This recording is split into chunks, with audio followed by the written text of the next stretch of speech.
Valuation is an opinion. And surprisingly, value is not what somebody will pay for the property.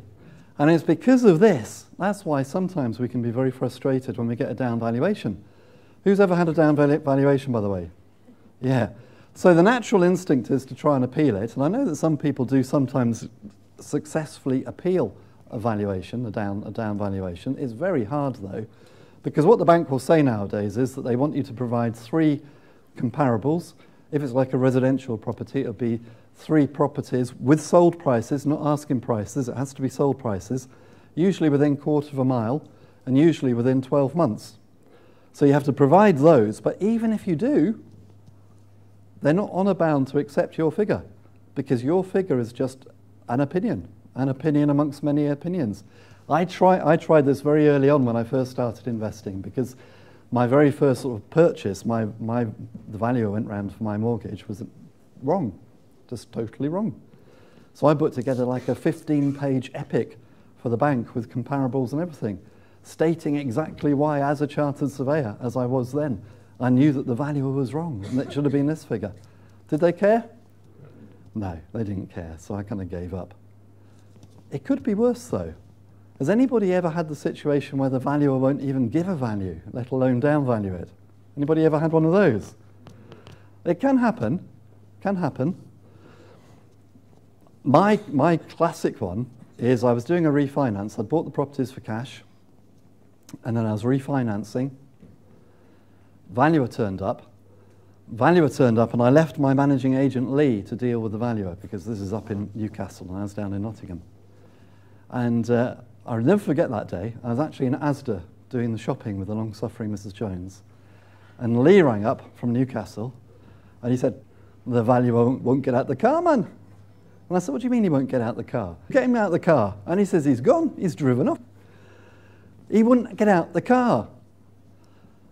What had happened is, he sort of pulled up outside my property, and he'd seen Lee waiting with the keys, and he leant out the window, and for those with a sensitive disposition, please put your fingers in your ears, because he said, "Lee, man, you've got to be f***ing joking, man.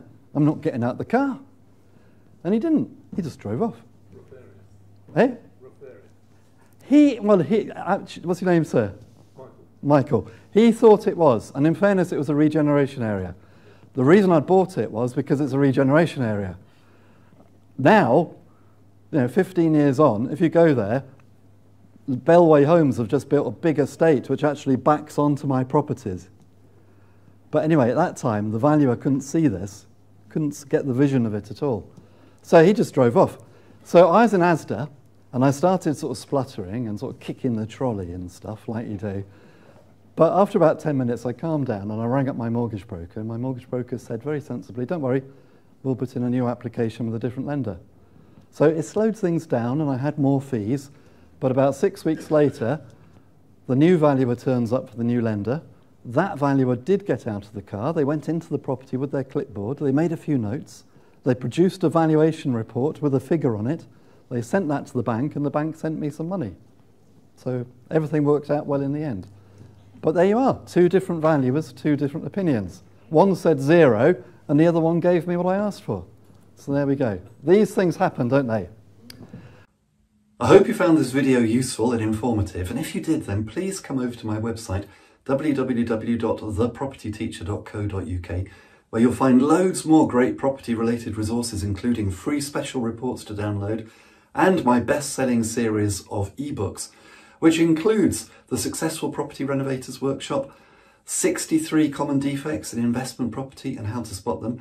And if you're just starting out in property, or if you want to grow your portfolio, you may be particularly interested in the Successful Property Investors Strategy Workshop, in which I'll take you through exactly how I started and built my property portfolio, starting literally with none of my own money, and how I built a portfolio of £2 million worth of property in just 4 years. And that was starting from scratch. I'll take you through everything that I did right so that you can copy me and do the same. And I'll also show you everything that I did wrong so that you can avoid the mistakes that I made, and so that you can progress in property and be far more successful far more quickly than I ever was. And this is based upon my own real life experience, and it took me about 4 years to actually work out how to do property investing properly. But in the 200 pages in the Successful Property Investors Strategy Workshop, I'm going to show you all of that 4 years knowledge condensed down so that you can use it immediately. And until next time, here's to successful property investing.